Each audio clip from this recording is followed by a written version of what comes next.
Assalamualaikum warahmatullahi wabarakatuh.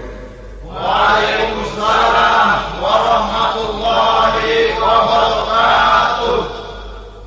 Bismillahirrahmanirrahim. Alhamdulillahi rabbil alamin. Wassalatu wassalamu ala ashrafil anbiya'i wal mursalin, imamil muttaqin, sayyidil ghurril muhajjalin, wa ala alihi wa ashabihil mujahidin at-tahirin, amma ba'du. Saudara-saudara kaum muslimin rahimakumullah.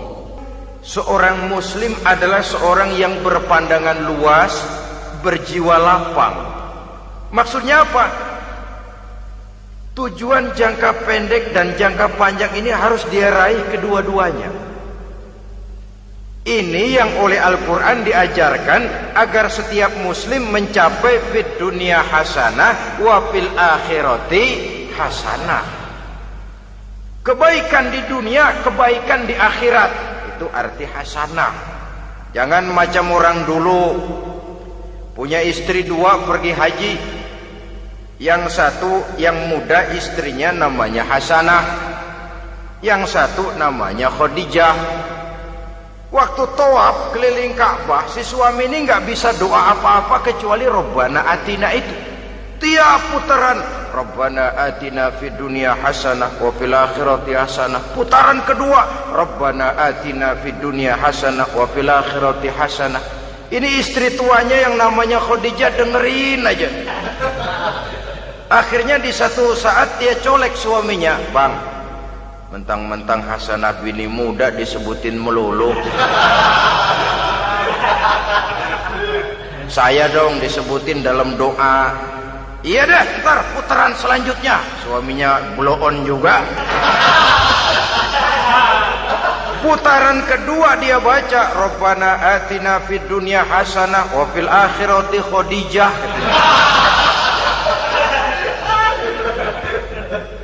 Saudara-saudara, itu makna refleksi daripada doa tadi itu, doa sapu jagat. Kita ingin fid dunya hasanah wa fil akhirati hasanah. Tujuan jangka pendek dunia tercapai, tujuan jangka panjang akhirat dan ridho Allah juga tergapai. Oleh sebab itu Al-Quran menjelaskan, wabtaghi fima atakallahu ad-daral akhirah wala tansa nasibaka minad dunya. Dengan karunia yang diberikan Allah kepadamu, carilah bahagia akhirat. Wala tansa nasibaka minad dunya, tetapi jangan lupakan bagianmu dalam kehidupan di dunia ini. Cari akhirat, utamakan akhirat dengan tidak usah melupakan jatahmu di dunia. Kenapa saya katakan seorang muslim berjiwa besar? Sebab andai kata dia gagal mencapai tujuan jangka pendek, andai kata dia gagal di dunia, dan dia oleh Islam diajarkan jangan sampai gagal, tapi andai kata dia gagal, dia masih punya tujuan jangka panjang, akhirat dan ridho Allah. Dia masih bisa menghibur diri, biarlah di dunia kita sederhana, bahkan biarlah susah di dunia, asal di akhirat kita bahagia. Orang yang tidak punya pandangan hidup semacam ini, sorgalah dunia ini. Segalanya telah tertumpu di sini. Bila umurnya selesai, ajalnya datang, selesai sudah sorganya sampai di situ, dan dia tidak punya pengharapan lain di belakang itu. Maka seluruhnya bertumpu pada kehidupan di dunia. Padahal dunia seperti air laut, makin diminum makin haus, makin kering tenggorokan. Dunia yang diperturutkan menyeret manusia ke dalam lingkaran setan, terjebak dalam sifat yang namanya tamak bin rakus alias serakah.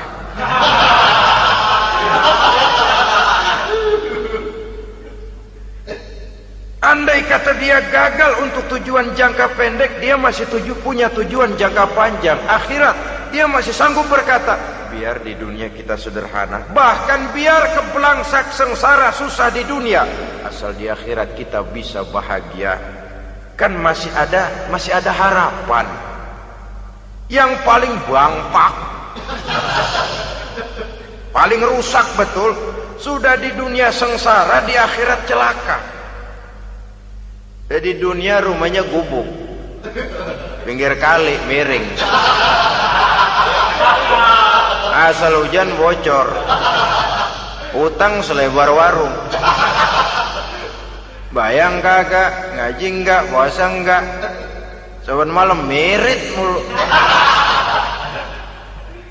Saudara hadirin yang saya hormati, lalu kapan mau bahagia kalau sudah di sini susah, di sana akan susah juga.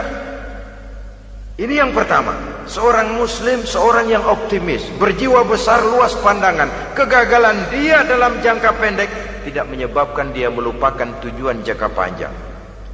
Yang kedua, positifnya apa?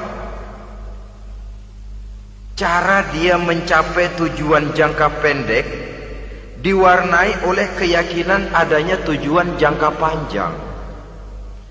Dia memang benar cari harta, tapi karena dia yakin ada akhirat, Allah ridho apa tidak? Ini positifnya. Saya memang cari duit, tapi dengan cara ini Allah ridho apa tidak?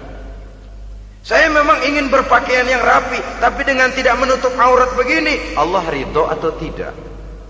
Saya memang bergaul menghormati teman, tapi terjebak dalam minuman keras karena menghormati teman, Allah ridho apa tidak? Ini orang yang punya tujuan jangka panjang. Segalanya diberikan bingkai dengan pertanyaan, Allah ridho atau tidak? Keyakinannya terhadap tujuan jangka panjang mewarnai gaya hidupnya di dunia ini, mencapai tujuan jangka pendek tadi. Mau minum, Allah ridho apa enggak ini? Mau makan, yang saya makan Allah ridho apa enggak ini? Pendeknya apapun yang mau dia kerjakan, karena dia punya keyakinan tujuan jangka panjang, dia selalu menimbang terhadap ridho Allah tadi. Jadi tanpa prestasi ibadah, kita nol besar dalam pandangan Allah. Ini nilai manusia yang hakiki di sini. Ini makna inna akramakum indallahi atqakum. Di akhirat nanti kan tidak pernah akan disidang, kamu pendidikan setinggi apa? Tidak. Gelarmu berapa renteng? Profesor, doktor? Tidak. Akhirat hanya menyidang kau sholat atau tidak, kau puasa atau tidak, kau zakat atau tidak. Diberikan kamu harta yang banyak, dari mana kau dapat, kemana kau belanjakan. Prestasi ibadah itu yang ditanya. Setinggi apa pendidikan, sebanyak apa pengalaman, no problem, tidak jadi masalah di akhirat itu. Prestasi ibadah itu yang akan kita persembahkan di hadapan Allah. Itu makna inna akramakum indallahi atqakum. Kerbau dinilai dari dagingnya, makin gemuk makin mahal harganya. Tapi ada perkutut lebih mahal dari kerbau. Perkutut itu mahalan mentahnya loh daripada matangnya. Karena harga perkutut pada suaranya. Lalu di mana harga manusia yang paling gemuk? Tidak. Suaranya, oh kalau manusia dinilai dari suaranya, barangkali Madonna nomor awal masuk surga. Hanyalah dengan prestasi ibadah kita bisa mencapai tujuan jangka panjang, akhirat dan ridho Allah. Nah baiklah ya, kalau sudah jelas bahwa kita punya dua tujuan jangka hidup, jangka pendek dan jangka panjang, bagaimana Islam mengajarkan kita meraih dua ini? Pada prinsipnya Islam mengajarkan sistem keseimbangan. Dalam berbagai aspek kehidupan, keseimbangan ini nampak dengan nyata diajarkan oleh agama kita. Seperti ayat yang saya bacakan tadi. Dengan karunia yang diberikan Allah kepadamu, cari negeri akhirat, tapi jangan lupakan bagianmu di dunia ini. Dalam bentuk yang lebih nyata, bekerjalah untuk duniamu seolah kau akan hidup buat selamanya, tapi bekerjalah buat akhiratmu seolah kau akan mati besok. Manifestasinya dalam kehidupan, misalnya orang kaya diperintah membantu yang miskin, tapi orang miskin dianjurkan berusaha. Jangan mengandalkan hidup kepada yang kaya, seimbang. Kamu kaya, betul Pak, bantu yang miskin. Kamu miskin, iya Pak, berusaha, seimbang. Tuan rumah diwajibkan menghormati tamu, tamu diwajibkan tahu diri, seimbang. Jadi bagaimana kalau sudah kita bekerja di sawah, di ladang, di pasar, di kantor, anggap kita akan hidup selamanya agar timbul gairah kerja. Tapi kalau sudah sholat, anggap kita akan mati besok supaya timbul khusyuknya. Nah, titik tekannya di mana? Stresnya itu. Walaupun Islam mengajarkan sistem keseimbangan, tapi Al-Quran tetap menggarisbawahi walal akhiratu khairul laka minal, bahwa bagaimanapun seimbangnya, akhirat itu lebih utama daripada dunia. Bagaimana implementasinya?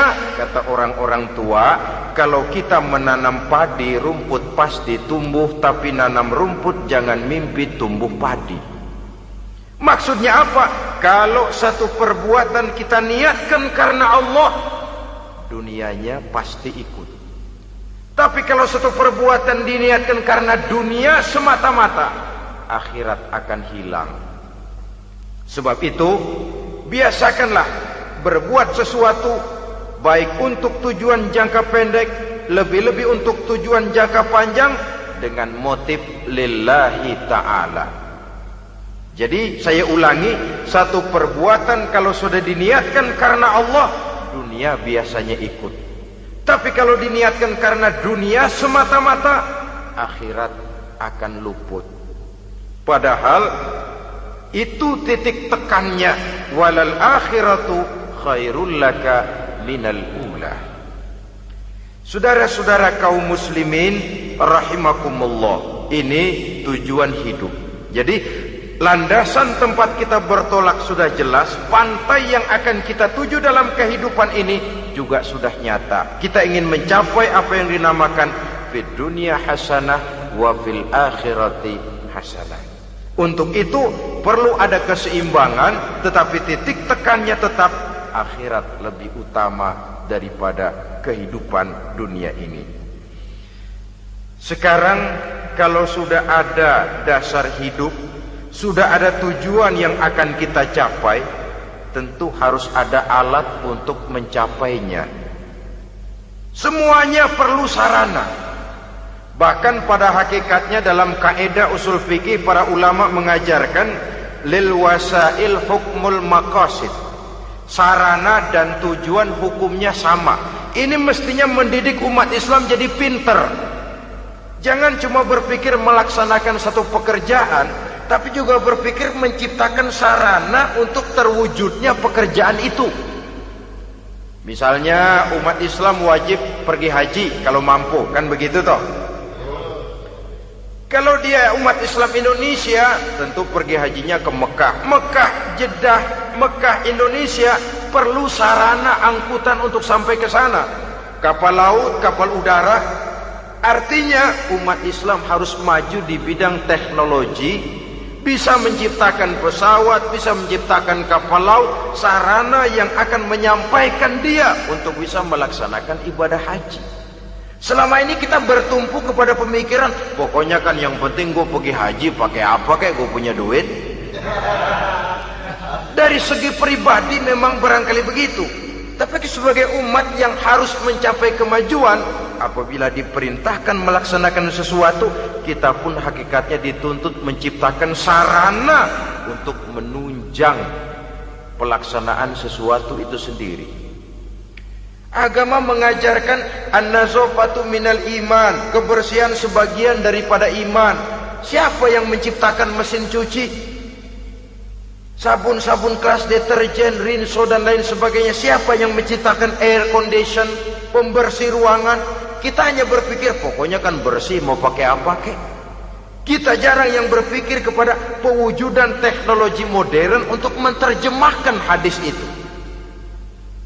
Syukurlah belakangan ini sudah muncul teknokrat-teknokrat muslim yang dijiwai oleh semangat Al-Quran membuka tabir rahasia konsepsi Islam di lapangan teknologi modern yang makin lama makin menunjukkan tuntutan kebutuhan daripada umat itu sendiri. Dengan demikian, apabila ada tujuan hidup, kita memerlukan alat untuk mencapai tujuan tadi. Supaya tujuan fid dunia hasanah wa fil akhirati hasanah tercapai, apa alat yang harus kita pakai? Kita lihat surah At-Taubah ayat 111 memberikan jawaban. Innallaha ashtara minal mu'minina anfusahum wa amwalahum bi anna lahumul jannah. Sesungguhnya Allah telah membeli dari orang-orang beriman diri mereka, harta mereka, bahwa sesungguhnya bagi mereka adalah surga. Coba kita simak ayat ini sejenak, akan nampak dengan jelas bahwa ayat ini hakikatnya merupakan satu transaksi yang nyata benar antara kita dengan Allah. Transaksi jual beli sudah terjadi, dan itu langsung dengan Allah, tertuang dalam pernyataan Quran. Pembeli Allah, penjual kita orang-orang beriman, dagangannya adalah anfus dan amwal, harganya adalah surga. Itu sudah tanda tangan pernyataan kita siap jual beli ya Allah. Apalagi baiat kita apa? Inna solati wa nusuki wa mahyaya wa mamati lillahi rabbil alamin. Solatku, ibadahku, hidup dan matiku cuma untuk Allah Tuhan seluruh sekalian alam. Minimalnya 5 kali sehari semalam baiat ini kita ulang dan kita ulang. Kenapa lalu kita tidak konsekuen? Dalam konteksnya dengan persoalan, maka alat hidup kita itu ada 2. Pertama, anfus. Ini bentuk mufrad dari jamaknya, bentuk jamak dari mufrad nafsun. Biasa diterjemahkan dengan diri. Yang dimaksud dengan diri adalah kepribadian. Yang dimaksud dengan kepribadian ialah kekayaan yang kita miliki dalam kepribadian kita. Artinya bisa tenaga, pikiran, konsep, gagasan, wewenang, ide, pangkat, jabatan, kemampuan, keahlian, skill, itu semuanya masuk ke dalam anfus, diri. Sedangkan amwal bentuk jamak dari mufrad malun, biasa diterjemahkan dengan harta. Pengertian di sini ialah seluruh bentuk-bentuk materi yang berada di bawah kekuasaan kita. Bisa rumah, bisa uang, bisa tanah, bisa kebun, bisa pabrik, bisa peternakan, itu semuanya amwal. Nah, baik anfus maupun amwal, diri, tenaga kek, pikiran kek, harta kek, pangkat kek, jabatan kek, wewenang kek, keahlian kek, untuk tujuan jangka pendek harus jadi rahmah bagi lingkungan. Untuk tujuan jangka panjang harus menunjang jalan menuju ridho Allah. Jadi kalau pangkat kita menjauhkan kita dari ridho Allah, itu bukan nikmat tuh, azab. Punya pangkat bukan melakukan kebaikan, malah melakukan kejahatan, setidak-tidaknya berdiri di belakang kejahatan, melindungi perbuatan-perbuatan munkar. Dalam kelas kakap melindungi korupsi, dalam kelas teri jadi backing tukang koprok. Umpamanya itu sudah menyalahi. Alat tidak digunakan untuk mencapai tujuan, itu untuk tujuan jangka pendek. Lalu amwal harta, uang, tanah, rumah, kebun untuk tujuan jangka pendek harus menjadi rahmah bagi lingkungan. Sedang untuk tujuan jangka panjang, baik diri maupun harta harus menunjang jalan menuju ridho Allah, harus meningkatkan prestasi ibadah kita kepada Allah Subhanahu wa ta'ala. Malah yang namanya amwal ini tanggung jawabnya lebih berat loh saudara. Kalau saudara diberikan ilmu, sidang akhirat cuma satu. Ilmumu kau amalkan untuk apa? Saudara diberikan umur panjang, pengadilan akhirat cuma bertanya satu. Umurmu kau habiskan di mana? Tapi saudara diberikan harta, pertanyaan akhirat dua. Hartamu kau dapat dari mana? Kau belanjakan kemana? Dari mananya dan kemananya ditanya, depan belakang. Wah, kadang-kadang kan ada orang hartanya didapat dari jalan yang halal, dibelanjakan di jalan haram. Kerja peras keringat banting tulang setengah mati, begitu dapat duit beli buntutan, muter-muter kertas cari kode. Didapat dari jalan halal, dibelanjakan di jalan haram. Atau didapat dari cara yang haram, dibelanjakan di jalan yang baik. Menang judi, nyumbang pesantren. Nabi mengajarkan innallaha thayyibun la yaqbalu illa thayyib. Allah itu baik dan hanya menerima yang baik-baik saja. Tidak bisa mencuci kain dengan air najis. Kain akan tetap kotor. Saudara-saudara kaum muslimin rahimakumullah. Oleh karenanya masalahnya terpulang kepada kita, pandai-pandailah membagi orientasi. Suatu saat tenggelam kita dalam kesibukan dunia dan seluruh isinya untuk mencapai tujuan jangka pendek. Lain saat tenggelam kita memfanakan diri untuk mencapai tujuan jangka panjang, akhirat dan ridho Allah.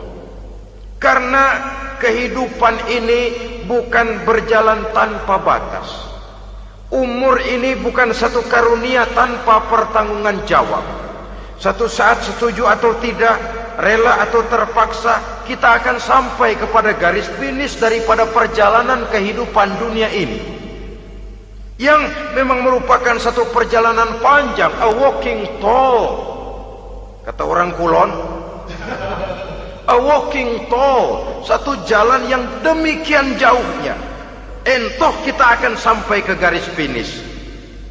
Bila datang ajal, senja kehidupan datang, malam menyelimuti. Datangnya tidak pernah kita sangka, tapi sekali dia datang, tidak satu kekuatan yang bisa menolak. Kehadirannya tidak pernah kita harapkan, tapi satu kali dia datang bertamu, pasti terjadi. Dan itu pasti akan kita temui. Alangkah malangnya pada saat kembali itu datang, kita tidak punya prestasi ibadah. Lalu apa artinya prestasi dunia? Apa artinya tujuan jangka pendek kalau kita harus kehilangan tujuan jangka panjang? Rumah kita yang besar, pangkat kita yang tinggi, harta kita yang banyak, bisakah menolong kita untuk kalau sudah kumpul di padang mahsyar nanti? Malaikat, jangan gebugin saya, rumah saya harga 2 miliar.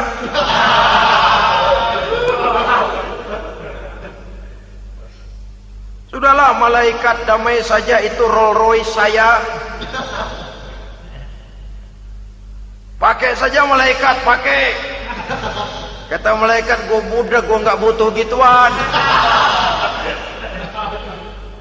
Hanya prestasi ibadah yang bisa menyelamatkan kita pada kondisi semacam itu. Jadi oleh karena itu saudara-saudara, biar di dunia ini rumah kita besar, mobil bagus, uang banyak, pabrik ada, usaha lancar, asal di akhirat masuk surga aja. Gak apa-apa.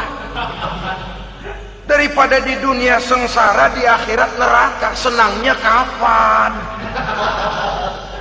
Sudah di sini sengsara, di sana keblangsak.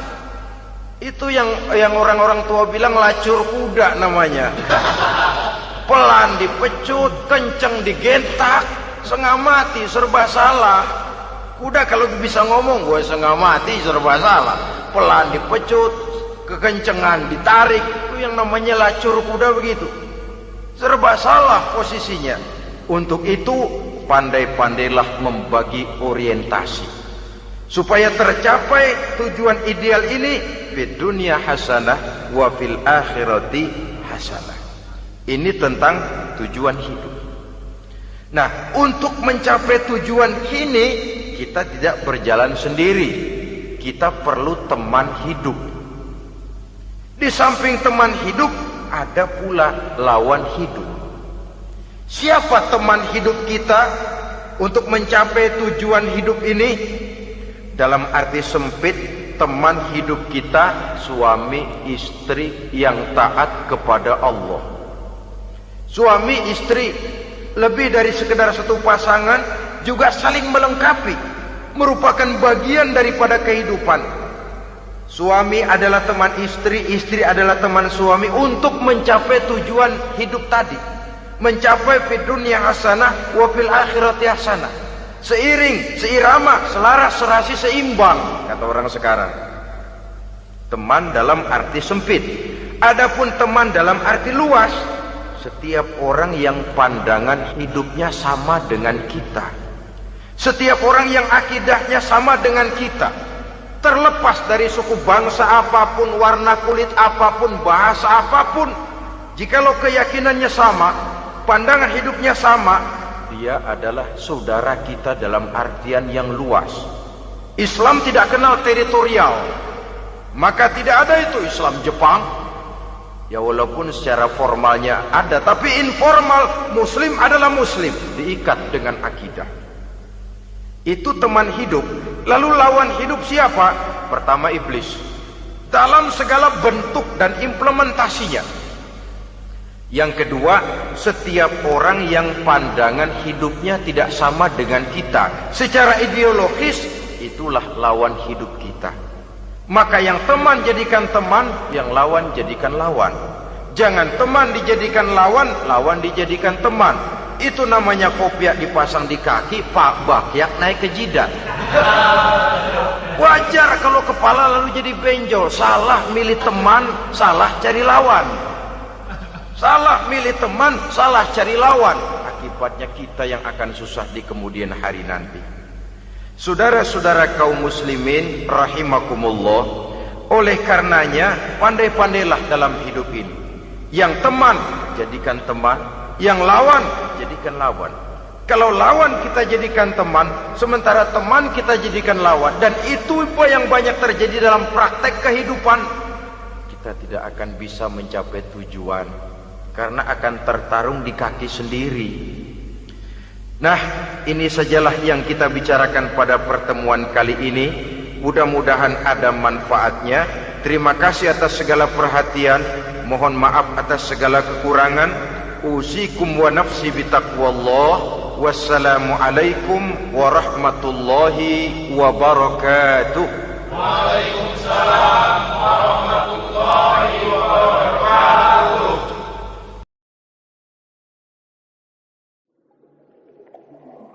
Mm-hmm.